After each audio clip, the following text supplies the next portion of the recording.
Hello and welcome back to Feed the Beast Ultimate for Minecraft version 1.4.7. Today I'll be restoring the aura to the atmosphere, using the crystals that I've obtained from the bees I made last episode.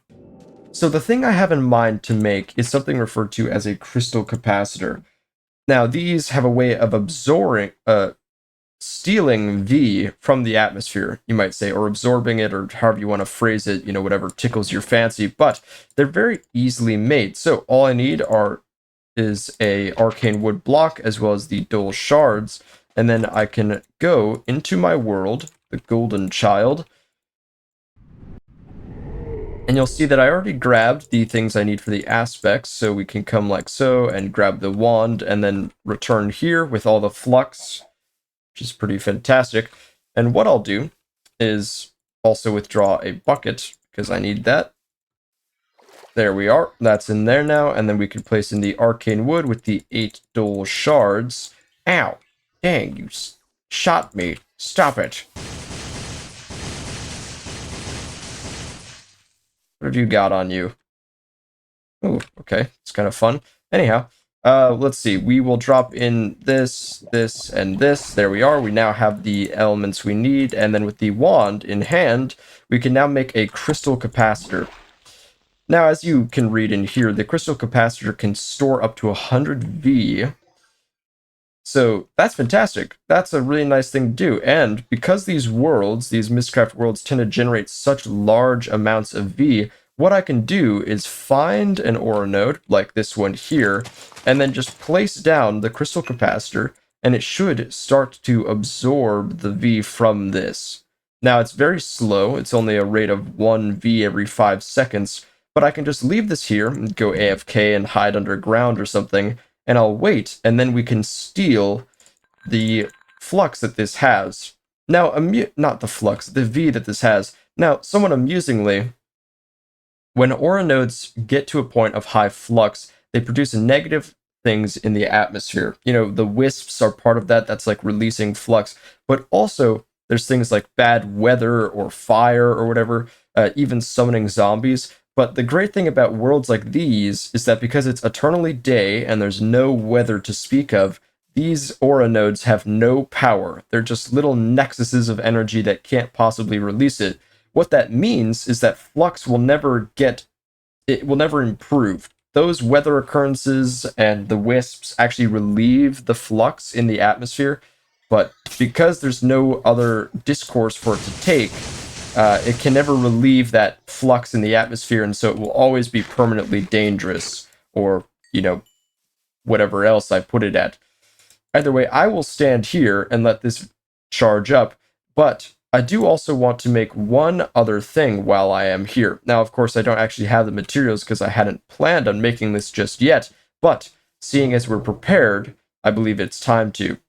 Now, for the item I have in mind, the resources are fairly simple. I've already gathered most of them here, but the last piece is actually just in here, and all I need is the thaumium hoe, which, fortunately, I have a great deal many of from all my travels, so that's very easily done. Funnily enough, I never actually found the tool. I've got each of the other 4, and I was expecting to find at least one of them, but I didn't. Also, I didn't even realize that I had more of the steadfast drones in here. I forgot to move those. Anyhow, going back to the golden child, I can come out here, and there's a wisp, so we'll just try and deal with that expeditiously. But either way, now we can grab water and go like so. And the first step, of course, is to put in the Wand of the Apprentice with the 3V. I also do need... Oh, I have my wand. Fantastic. We'll toss that in there. Ow, stop it. Where'd you go? Okay, that's done. Alright, so, for flint, 16 seeds. There we are. Insufficient charge. What are you talking about? This is 1,000. There we are. Wand of Equal Trade. Then I can fill this once again, and with the Wand of Equal Trade and the thaumium hoe, all we need to do is toss in the items like so. And remember what this... Ah, there we are. Bingo. We can now make something called the Hoe of Growth.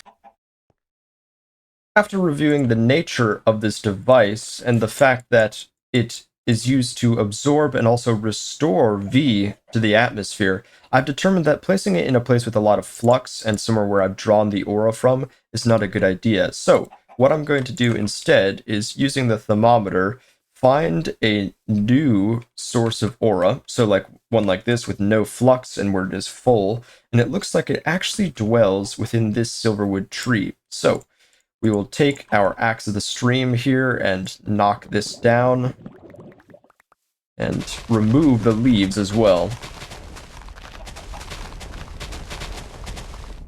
So now we can reveal this aura node, and as you can see, it's starting to be drained, it looks like, or some sort of something is happening, some connection, but I'm sure it is fine. So what we'll do, because this is full, is place this down here, and it should begin to absorb from this aura node. And this should be a lot faster than that one over there, so hopefully this will build up some degree of V from this. Greater understanding of the nature of this aura has led me to believe that there are ways for me to expedite how the crystal capacitor is able to charge. Because if I look here at the aura, also the lightning is going nuts here because of all the flux I've released, there are varying strengths of size and location for aura nodes, and among them are pure nodes, which cleanse themselves of flux. Now, I believe that those are the ones stored within silverwood trees. However, for the crystal capacitor to charge, as per the description here, it says it can absorb things, it absorbs V if it's above baseline levels, specifically. Now, I think it will absorb it otherwise, so long as the node is able to restore itself, but to expedite that baseline levels qualifier, I've gotten every single fire shard that I've ever possibly had, and I'm going to lay them out here with my wand, and then toss in glass, seeds, and the precatatio that I have gathered here, and then together with all of these, I can make 5 fire crystal clusters. Now, as you saw, that was fairly expensive, not necessarily in materials-wise for glass, seeds, and otherwise, because that's super cheap to make over and over again, but expensive in the sense that the fire crystals are really rare. That is actually why I got the bees, because taking these fire crystals, I could come over here to a pure node, and as you can see, this node is drawing from others. Now, I'm not sure why its aura is going down. It very well might be to fill this, but by placing the fire crystal shards, like so, or the fire crystals, perhaps, around this, they will begin to try and restore the aura. Now, these are fairly slow. They come in at a rate of perhaps 1 V every 20 seconds or something. I forget the specifics, but they're not fast at all. And so, but I can leave these here, and they should try and maintain the aura as best as they possibly can, and then that will fill this crystal capacitor, and then I should hopefully be able to make use of it in the overworld. All right, this is it. The final test to see if this will work. Now, I have no idea if it will, of course, because, well, the control I have in this space is relatively, well, we'll just hope it does. But this is my plan. So I've gathered the crystal capacitor and the silverwood saplings, as well as the hoe of growth. Now, normally, these silverwood saplings, there's no way to grow them manually besides to leave them outside and wait for a time, and they rely on aura in the atmosphere to grow. However, using the hoe of growth, you can speed up this process, and my hope is that because of the aura in this atmosphere and because of the crystal capacitor I have, I hope that I can place down a sapling here and then hopefully grow it within my home. Now, I've cleared out a little bit of space here. I'm not sure how much I need, but I figure that, it's as good a time as any to try this. So we're going to just try it with nothing else currently, so not the crystal capacitor, and see if it works. So no, it does not. Okay. But if we put down the crystal capacitor, we can see if this now works. Okay, it does not. Now I want to pick this up before it starts to go into the atmosphere or something. It already did a little bit.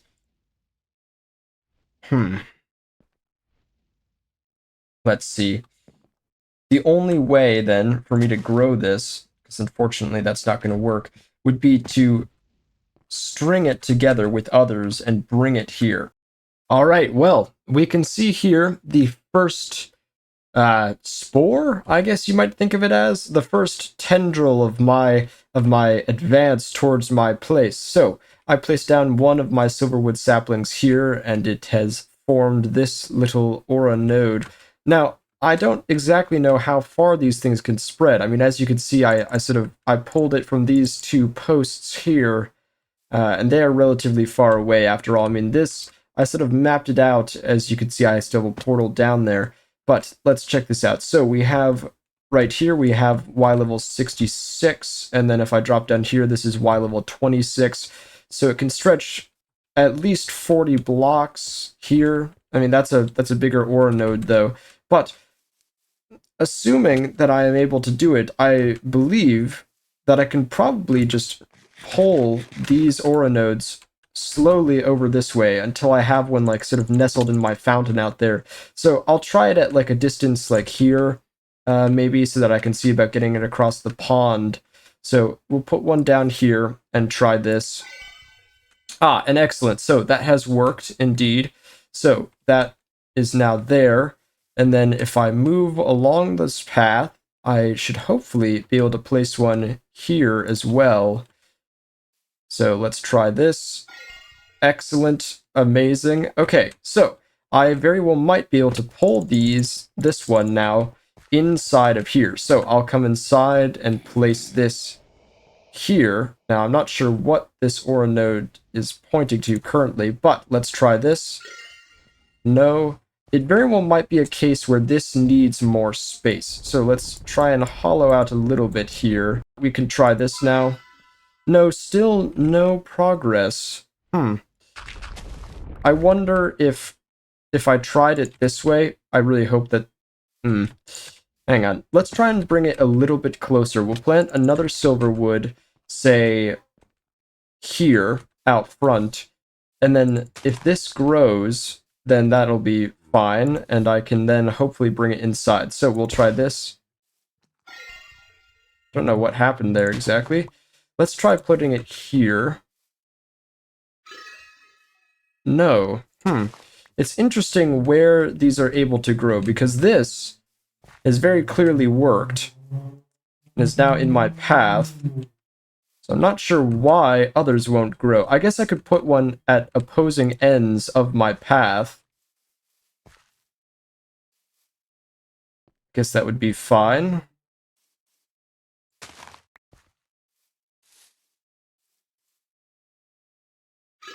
Ah! We did it. Amazing. Okay, so we have aura here and here. Now, as you can see, this one is struggling quite a bit because the aura, it has to draw from other locations. But we now have our tree here, and then the last place will be inside, hopefully. So we'll try this once again. No, okay. I may need to expand this out even more. Good lord, that took a while, but I have finally done it. I have managed to bring a silverwood tree into my home. So as you can see here, it remains, it stays. I had to completely dismantle my roof, unfortunately, to get this to fit in here, but thankfully this was quite a tall place. And this is how I did it. I just connected silverwood trees up, so you can see here is one where there was a set of trees. There was a tree there as well. Hang on, this is now grass for some reason, which is weird. But yes, so this is also a silverwood tree here. This was actually the merging of two trees. There was one here as well as one on the other side. And then those extend out further this way. There's a lot of wisps here. I'm surprised they aren't attacking me. And perhaps I shouldn't have said that because now I've jinxed it. But there's this one here as well, which fed off of these trees. So it has all worked out for the best in my mind. So leading these here, you can see that we do have some very high flux, which is unfortunate. There's not much I can do about that, though, at this current juncture. So I just have to sort of deal with that. And ideally, I would want this centered here, but I have no idea how to do that yet. So I'm going to have to work on that at another time. But I kind of want to frame these in a way. The aura nodes can be seen so long as it's in a transparent place. So what I might do is put like a case here with like a glass block, and then that way wisps shouldn't be able to spawn around this thing or destroy anything, and I can just sort of walk by and be like, yep, this was a stepping stone to my victory. So yeah, so this is in here now, and equally, once I break this tree, as I will now, I can probably grow more of the aura nodes in here, because now that this one is here, it should make it much easier. So all I have to do is place down another silverwood sapling down there, and then collect it. Now, what I am going to do, before anything else, is actually place a block on top of this cauldron so that it no longer picks up anything, because I accidentally dropped some stone in there. But we'll wait for these leaves to decay. I don't really want to go mad with my wand of excavation in here. But then we'll be able to grow this aura node, and I'll have my own personalized thing that should mean that I can actually make use of my furnace and charge my wands while I'm in my home. So that's fantastic. Also, I will address that I made a custom tree here, which I think looks quite nice. It's a little bit of a mess just because, you know, there's not silverwood you can't make the small micro blocks out of, but the sandstone and sand and marble kind of matches the right color palette. Ow, my legs. So yeah, that's pretty good. I will also put down my crystal capacitor in here, which should help make sure that the aura gets up to where it needs to be. So these pure nodes, as they're called, which are produced by the silverwood saplings, if I could break this and hop over here, you could see that they're seen by this sort of spiral of yellow within here.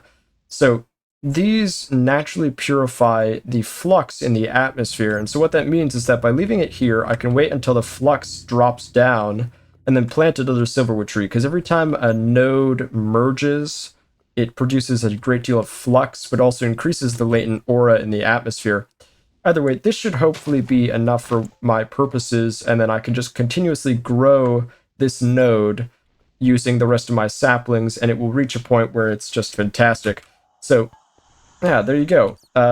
I'm quite pleased with all of this. I'm going to continue working and making this node bigger and planting saplings and such and waiting for these leaves to decay. I would seldom consider myself an especially patient man, and in this instance I am very much not so. I am very keen to see how far I can push this magic, and after all, as you can see, we are... I wish I could hit T and show you, but the crystals are able to boost magic beyond... What the hell have I done? The crystals are able to boost magic beyond its normal capacity of aura. So as you can see, they can boost it up to 10% beyond. And so now we have this little pure aura node. And these naturally deal with the flux in the atmosphere. So, as I showed before, we do have a line of these going out that way, which is quite nice. But I want to grow this one and make it even bigger, because I think that would be really fun to have available to me.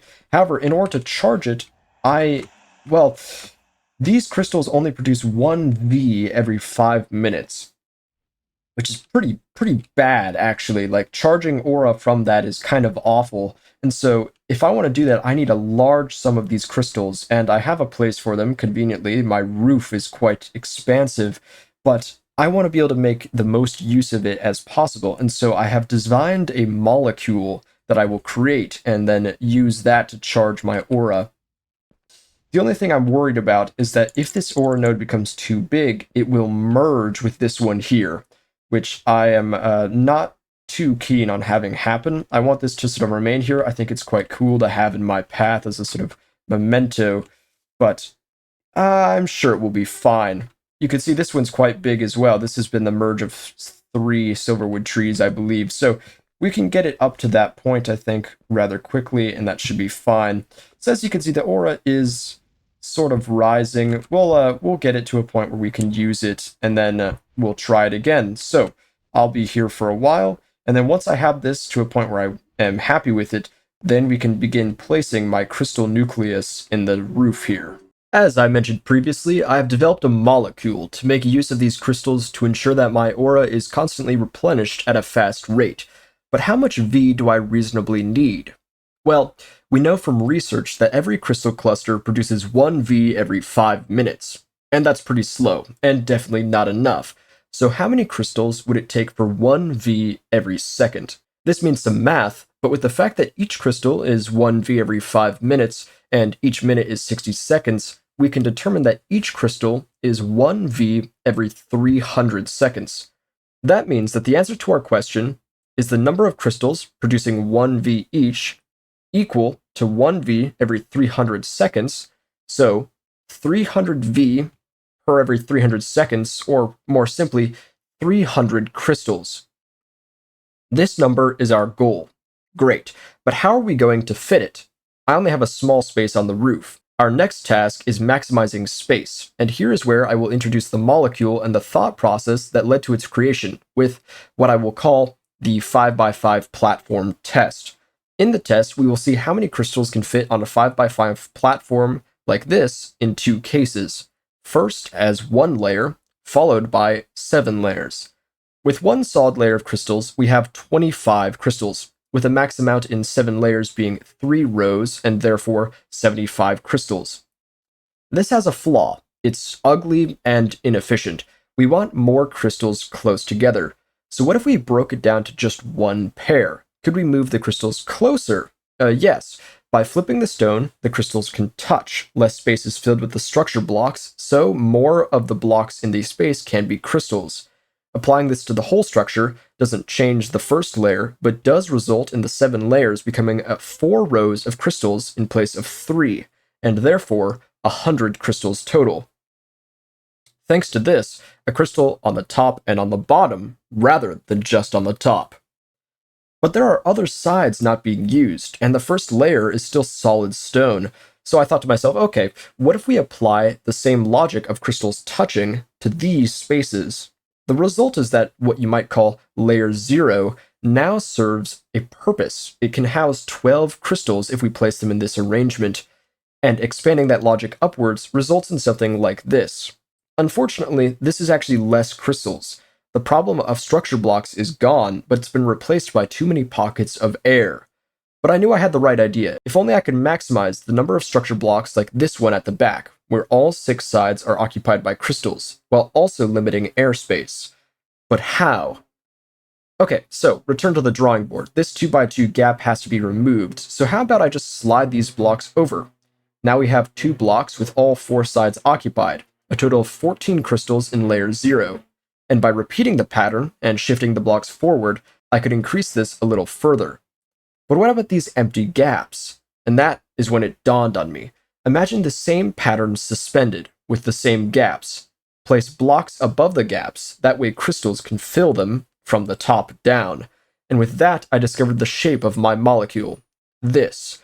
A total of 5 structural blocks supporting crystals on every one of their faces, a total of 30 in the best case scenario, within a cube 5 blocks wide at each side.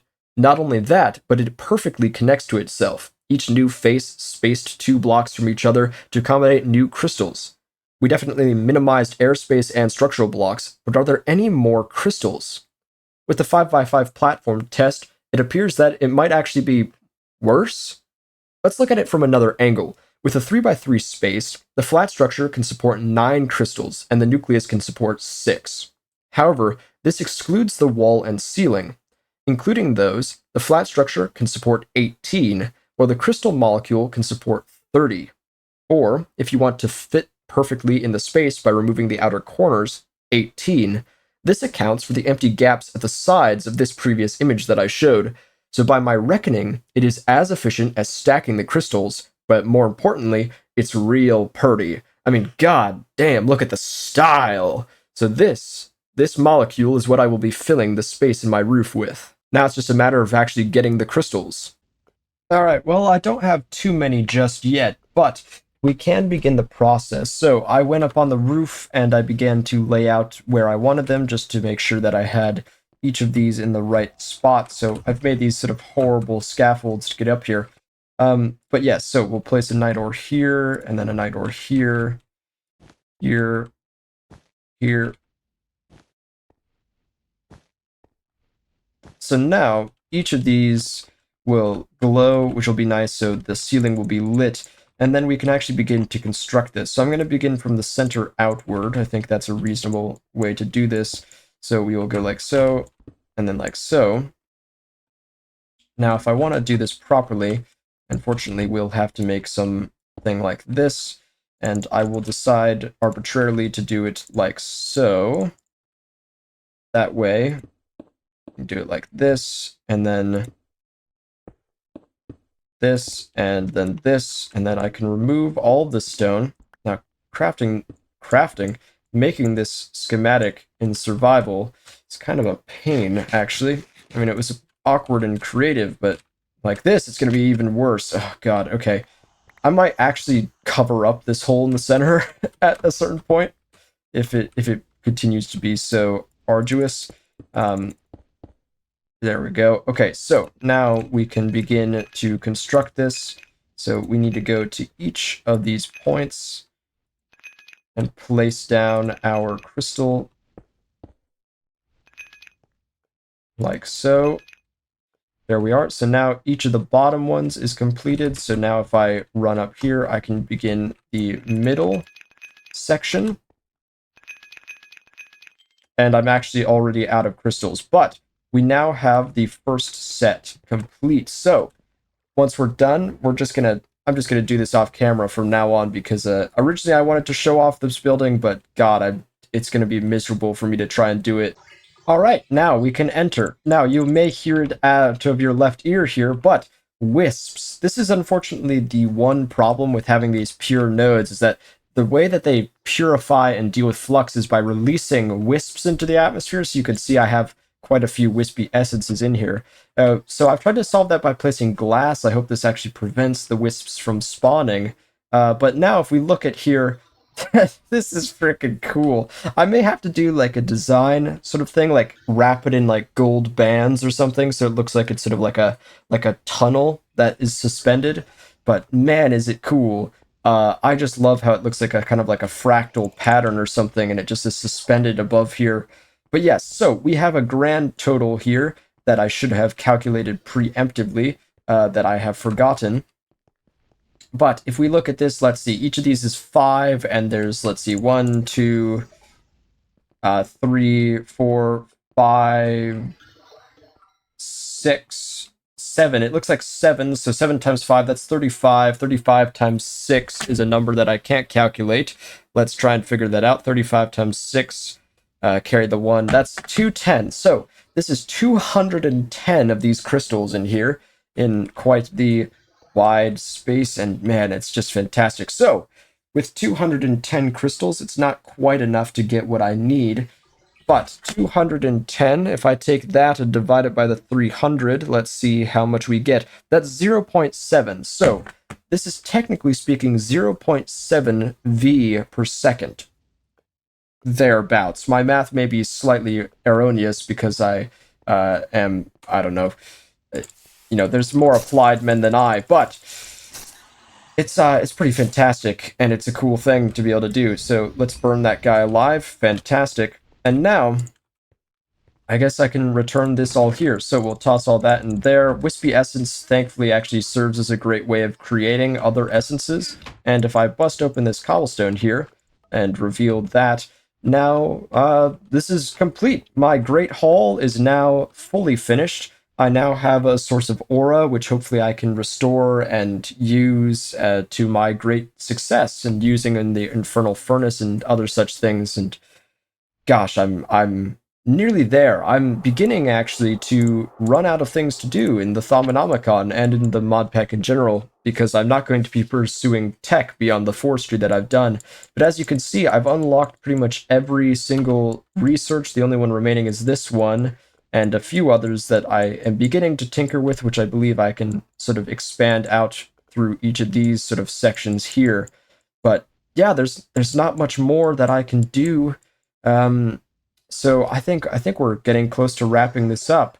So yeah, stay tuned for the end of this. I have some extreme plans for what we can do with some of the capstone stuff that we have in Thaumcraft and Mistcraft. So yeah, I'm quite excited. And anyhow, I'm done here.